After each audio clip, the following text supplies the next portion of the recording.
ஹிந்திக்காரர் மதுராந்தா, ஹிந்திக்காரர் தமிழ் போலா.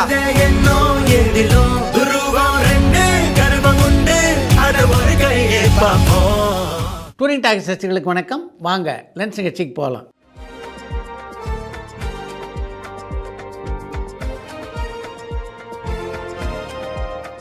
என்னப்பா முதல் கேள்வி? உலகம் சுற்றும் வாலிபன் படத்துக்கு அப்புறம் தமிழக அரசு மிகப்பெரிய நெருக்கடி கொடுத்தது. அதையெல்லாம் தாண்டி அந்த படத்தை ரிலீஸ் பண்ணி சக்ஸஸ் பார்த்தாரு எம்ஜிஆர் அவர்கள். அதை திரும்பவும் நிகழ்த்தி காட்டுவார விஜய்னு சங்கர் மேடவாக்கத்திலேருந்து கேட்டிருக்காங்க. உலகம் சுற்றும் வாலிபன் மாதிரி நிச்சயமாக ஜனநாயகன் படத்தை மிகப்பெரிய வெற்றி படமாக விஜய் ஆக்கி காட்டுவார் அப்படின்றதுல எந்த சந்தேகமும் இல்லை. ஆனால் நீங்கள் கேள்வியில் குறிப்பிட்டிருக்கீங்கல்ல, தமிழக அரசு உலகம் சுற்றும் வாலிபனை தடை செய்ய முயற்சித்தது மாதிரி இந்த படத்துக்கும் தடைன்னு. இந்த படத்தை பொறுத்த வரைக்கும் இந்த படத்துக்கு தடை வைத்ததுக்கும் தமிழ் அரசுக்கும் எந்த சம்பந்தமும் இல்லை. அதை உங்களுக்கு தெளிவுபடுத்தணும்னு நினைக்கிறேன். பொதுவாக ஒரு தியேட்டரில் எத்தனை ஆடியன்ஸுக்கு கீழே இருந்தால் அந்த ஷோவை கேன்சல் பண்ணுவாங்கன்னு ஸ்டீஃபன் கோவில்பட்டியிலேருந்து கேட்டிருக்காங்க. இத்தனை பார்வையாளர்களுக்கு கீழே இருந்தால் காட்சியை ரத்து செய்யலாம் அப்படின்னு ஸ்டாண்டர்ட் ரூல்ஸ் எதுவும் கிடையாது. பொதுவாக திரையரங்கு உரிமையாளர் என்ன மாதிரி விதியை கடைப்பிடிக்கிறாருன்னா, குறைஞ்சபட்சம் 10 பேர் இருந்தால் படத்தை போட்டுறாங்க. 10 பேருக்கும் குறைவாக இருந்தால் தான் பெரும்பாலும் படத்தை திரையிட அவர்கள் மறுக்கிறார்கள். கண்ணதாசனுக்கு மது பழக்கம், அண்ணாவுக்கு பொடி பழக்கம், வாலி அவர்களுக்கு வெற்றிலை பழக்கம், இந்த மாதிரி கவிஞர்களுக்கு எதனால் கெட்ட பழக்கம் உருவாகுதுன்னு சந்தனகுமார் சென்னையிலேருந்து கேட்டிருக்காங்க. பல கவிஞர்களுக்குள்ள கெட்ட பழக்கத்தை பற்றி நீங்கள் விரிவாக சொல்கிறீங்க. இந்த கெட்ட பழக்கங்கள்லாம் இருக்கு, இது இந்த கவிஞர்களை தாண்டி யாருக்குமே இல்லை அப்படின்னு நீங்கள் சொல்ல வரீங்களா? பொதுவாக எல்லா மனிதர்களுக்கும் உள்ள கெட்ட பழக்கங்கள் தானே இது. கவிஞர்களும் மனிதர்கள் தானே. கேபி சுந்தராம்பாள் அவர்கள் தமிழ் படங்களில் ஹீரோயினாக நடிச்சிருக்காங்களான்னு கடலாடியிலேருந்து பாலசுப்ரமணியம் கேட்டிருக்காங்க. கேபி சுந்தராம்பாள் தன்னுடைய முதல் படத்திலேயே கதாநாயகத்தான் நடித்தார். அதுக்கு பின்னால் அவர் நடித்த அவ்வையார் படத்திலும் அவர் தானே கதாநாயகி. நடிகர் பிரபாஸோட படமான ராஜா சாப் படத்தின் மேலே எந்த எதிர்பார்ப்பும் இல்லையே, எதனாலன்னு ஈஸ்வரி ஒசூர்லேருந்து கேட்டிருக்காங்க. அது என்ன காரணம் அப்படின்னு தெரியல. ஆனால் ராஜமௌலியும் பிரபாஸும் இணையும் போது உருவாகின்ற எதிர்பார்ப்பு இருக்க, அது மற்ற பிரபாஸ் படங்களுக்கு அமையவே மாட்டேன் என்கிறது. ரெட் ஜெயின் நிறுவனத்தோட சிஇஓவான இன்பநிதி எதனால் அவருடைய பெயரை இன்பன்னு மாற்றியிருக்காருன்னு பெருந்தமிழன் பாண்டிச்சேரியிலேருந்து கேட்டிருக்காங்க. இன்பநிதி இப்போது அவருடைய பெயரை இன்பன் உதயநிதி அப்படின்னு மாற்றி இருப்பது உண்மைதான். இப்போ பராசக்தி படத்தினுடைய டெய்லர்லாம் பார்த்தீங்கன்னா கூட அவருடைய பெயர் அப்படித்தானே அதில் இடம்பெற்றிருக்கு. 1950லேருந்தே சினிமாவும் அரசியலும் ஒன்றா தான் ட்ராவல் ஆகிட்டு இருக்கு. அப்போ ஆரோக்கியமாக இருந்த இந்த ரெண்டுமே இப்போயும் அநாகரிகமாக மாறிட்டு இருக்குன்னு கேசவன் கோயம்புத்தூர்லேருந்து கேட்டிருக்காங்க. நீங்கள் சொல்லியிருக்க கருத்தை முழுமையாக என்னால் நிராகரிக்க முடியல. நீங்கள் சொல்லியிருக்கிறது உண்மைதான். ஆனால் இப்போது அதில் மாற்றத்தை ஏற்படுத்த முடியுமா அப்படின்றதுல எனக்கு சந்தேகம் இருக்குது. ஆரம்ப காலத்தில் ஒரு படத்துடைய ஹிட்டுக்கு கதை தான் முதுகெலும்பாக இருந்தது. ஆனால் இப்போது டெக்னாலஜி வைஸாக அந்த படம் நல்லா இருந்தாலே ஹிட்டுன்னு சொல்கிறாங்க. இந்த மாற்றத்துக்கு என்ன காரணம்னு வினித் தேவிப்பட்டினத்துலேருந்து கேட்டிருக்காங்க. தொழில்நுட்பத்தின் உதவியோடு நீங்கள் குறிப்பிட்டிருக்கிற மாதிரி ஒரு சில படங்கள் வெற்றி பெற்றதுனால்தான் சில இளைஞர்கள் அதே பாதையை தொடர விரும்புகிறார்கள். ஆனால் அது சினிமா உலகுக்கு ஆரோக்கியமானது இல்லை. நடிகர் கமல் அவர்கள் முன்னாடி மாதிரி சினிமாவில் பெருசாக ஆர்வம் காட்டுறதில்ல. அவர் செய்ய வேண்டிய எல்லாத்தையும் சினிமாவில் செஞ்சு முடிச்சிட்டு தான் நினச்சிருப்பாரான்னு கௌஷிக் சென்னையிலேருந்து கேட்டிருக்காங்க. கமல்ஹாசன் உடனடியாக தன்னுடைய அடுத்த படத்தினுடைய படப்பிடிப்பில் கலந்துக்க முடியல அப்படின்னா அதுக்கு பல காரணங்கள் இருக்குது. கமல்ஹாசனை பொறுத்த வரைக்கும் எப்போவுமே தான் சாதித்து முடிச்சுட்டு அப்படின்னு நினைக்கிறவர் இல்லை. அவர் தொடர்ந்து சாதித்து கொண்டே இருக்க வேண்டும் என்ற வேட்கை உள்ளவர் தான் கமல்ஹாசன். டி ராஜேந்திரன் அவர்கள் கடைசியாக டைரக்ட் பண்ணி நடித்த படம் எதுன்னு பொள்ளாச்சியிலேருந்து விக்னேஸ்வரன் கேட்டிருக்காங்க.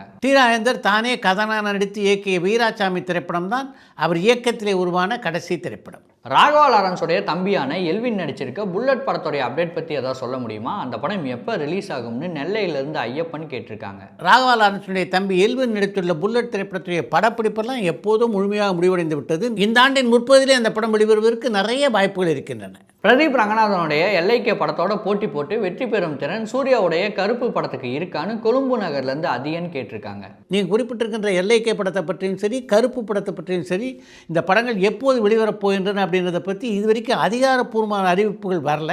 அதனால் இப்போ எதுக்கு அதை பற்றி பேசணும்? சித்ரா சார், இன்றொரு தகவலில் நீங்கள் நிறைய புது தகவல் சொல்கிறீங்க, அதை ஒரு புத்தகமாக வெளியிடலாமேன்னு பெருந்தமிழன் பாண்டிச்சேரியிலேருந்து கேட்டிருக்காங்க. நீங்கள் சொல்லியிருக்கிறது நல்ல யோசனை தான். அதை புத்தகமாக கொண்டு வர முயற்சி பண்ணுறேன். நடிகர் கிங்காங் அவர்களை இப்போ இருக்க புது டைரக்டர் யாருமே யூஸ் பண்ணுறது இல்லையா, அதற்கு காரணம் என்னன்னு அஜய் ஒசூர்லேருந்து கேட்டிருக்காங்க. சினிமா உலகத்தை பொறுத்த வரைக்கும் கிங்காங் ஆனாலும் சரி, பிரபல நடிகரானாலும் சரி, ஒரு காலகட்டத்தில் அவர்களுக்கு வாய்ப்புகள் குறைவது என்பது தவிர்க்க முடியாது. ராகவா லாரன்ஸுடைய படம் ரிலீஸ் ஆகி 3 வருஷம் ஆகுது. இப்படி படம் நடித்தா அவருக்கு எப்படி அடுத்தடுத்த வாய்ப்பு கிடைக்கும்னு சங்கீதா திருவண்ணாமலையிலேருந்து கேட்டிருக்காங்க. ராகவா லாரன்ஸை பொறுத்த வரைக்கும் என்ன காரணம் அப்படின்னு தெரியல, தொடர்ந்து இதே மாதிரி ஒரு பாணியைத்தான் அவர் கடைபிடித்து கொண்டிருக்கிறார். அவருடைய படங்களை பார்த்தீங்கன்னா எப்போதுமே மிகப்பெரிய இடைவெளி இருந்து கொண்டு தான் இருக்கிறது. லோகேஷ் கனகராஜ் ப்ரொடக்ஷனில் அனௌன்ஸ் பண்ணப்பட்ட மிஸ்டர் பாரத் படம் என்னாச்சு, அந்த படம் எப்போ ரிலீஸ் ஆகும்னு சுரேஷ் திருநின்றவூர்லேருந்து கேட்டிருக்காங்க. தமிழ் சினிமாவில் அறிவிப்போடு நின்று போன படங்கள்னா நூற்றுக்கணக்கில் இருக்குது. அந்த 100ல் ஒன்று தான் இந்த திரைப்படம். மரகத நாணயம் படம் ரொம்ப நல்ல காமெடி படமாக அமைஞ்சுது. அந்த படத்துடைய பார்ட் 2 எடுக்கிறதுக்கு வாய்ப்பு இருக்கான்னு தேனியிலேருந்து ரியாஸ் கேட்டிருக்காங்க. மரகத நாணயம் படத்தினுடைய இயக்குனர் மரகத நாணயம் பார்ட் 2 எடுக்கின்ற முயற்சியில் தீவிரமாக இருக்கிறார். மிக விரைவிலேயே அதை பற்றி அறிவிப்பு வரக்கூட வாய்ப்பு இருக்குது. நடிகை ஹசீன் அவர்களை தமிழ் சினிமா பேன் பண்ணாமல் இருந்திருந்தா அவங்க இப்போ தமிழ் சினிமாவில் முன்னணி நடிகையாக இருந்திருப்பாங்களான்னு கண்ணன் திருநெல்வேலியிலேருந்து கேட்டிருக்காங்க. உங்களுடைய கேள்வியில் ஒரு சின்ன திருத்தம். ஹசீனை தமிழ் சினிமாவில் யாரும் பேன் பண்ணல, அவராகத்தான் தமிழ் சினிமாவில் விட்டு விலகினார். அதுக்கு முக்கியமான காரணம் அவருடைய தந்தை. அவருடைய தந்தையை பொறுத்த வரைக்கும் தன்னுடைய மகள் தொடர்ந்து சினிமாவில் நடிக்கிறதுல அவருக்கு அவ்வளவாக ஆர்வம் இல்லை. அதன் காரணமாக தான் ஹசீன் திருமணம் செய்து கொண்டு திரையுலகை விட்டு விலகிவிட்டார். எம்ஜிஆருடைய உலகம் சுற்றும் வாலிபன் படம் வேற ஏதாவது மொழியில் உருவாக்கப்பட்டதான்னு பெங்களூர்லேருந்து வசந்தா கேட்டிருக்காங்க. உலகம் சுற்றும் வாலிபன் வேறு எந்த மொழியிலும் படமாக்கப்படவில்லை. எஸ்பிபி அவர்கள் கடைசியாக பாடின பாடல் அண்ணாத்த படத்தில் வர பாடல் தானான்னு பரமன் வேலூர்லேருந்து கேட்டிருக்காங்க. எஸ்பி பாலசுப்ரமணியன் பாடிய கடைசி பாடல்னா அது அண்ணாத்த படத்துக்காக அவர் பாடியிருந்த பாடல் தான்.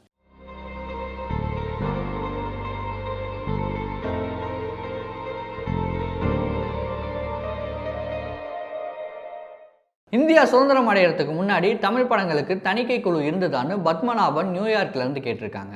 இந்தியா சுதந்திரம் அடைவதற்கு முன்னாலும் படங்களுக்கு தணிக்கை இருந்தது. அடுத்து இன்று ஒரு தகவல். இன்றைக்கி சினிமா உலகத்தில் இருக்க எல்லாருமே 80 மாதிரி வருமா 90 மாதிரி வருமா, அதெல்லாம் கோல்டன் பீரியடுங்க, அது ஒரு வசந்த காலம் அப்படின்லாம் அந்த காலத்தை பற்றி பேசிக்கொண்டே இருக்கிறார்கள். ஆனால் 80களை பற்றி கண்ணதாசன் என்ன சொல்லியிருக்கார் அப்படின்னு தெரிஞ்சால் நிஜமாகவே நீங்கள் ஆச்சரியப்பட்டு போவீங்க. கண்ணதாசனை பொறுத்தவரையிலே 1950களிலேயே தமிழ் சினிமாவுக்குள்ளே அடியெடுத்து வைத்தவர். அவர் 80 பற்றி என்ன சொல்லியிருக்கார் தெரியுமா? பிஎஸ் ரங்கா, ஆர்ஆர் சந்திரன், யோகானந்த், எம் நடேசன், சுந்தர்ராவ் நட்கர்னி இவர்களுக்கெல்லாம் என் வாக்கே தெய்வ வாக்காகப்பட்டது. நான் எழுதி கிழித்து போடுகின்ற காகிதத்தை கூட சுந்தர்ராவ் நட்கர்னி அவ்வளவு பாதுகாப்பாக எடுத்து வைப்பார். அந்த சினிமா உலகத்தையும் இன்றைய சினிமா உலகத்தையும் ஒப்பிட்டு பார்க்கும்போது இவ்வளவு காலம் ஏன் வாழ்ந்தோம் என்று எனக்கு தோன்றுகிறது என்று குறிப்பிட்டிருக்கிறார் கவிஞர் கண்ணதாசன். இதிலிருந்து நமக்கு தெரியக்கூடிய விஷயம் என்னென்னா, பொற்காலம் அப்படின்றது இருக்க அது மாறிக்கொண்டே இருக்கக்கூடிய ஒன்று தான் என்பது தான்.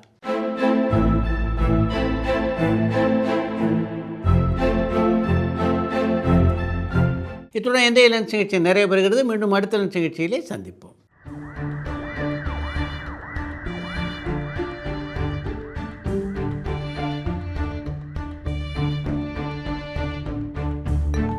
பரபரப்பான சினிமா செய்திகள், நட்சத்திரங்களின் பேட்டிகள், சினிமா வரலாறு ஆகியவற்றை பார்க்கவும் படிக்கவும் உங்களுக்கான இணையதளம் touringtalkies.co. டூரிங் டாக்கிஸ் சேனலை லைக் பண்ணுங்க, ஷேர் பண்ணுங்க, சப்ஸ்கிரைப் பண்ணுங்க.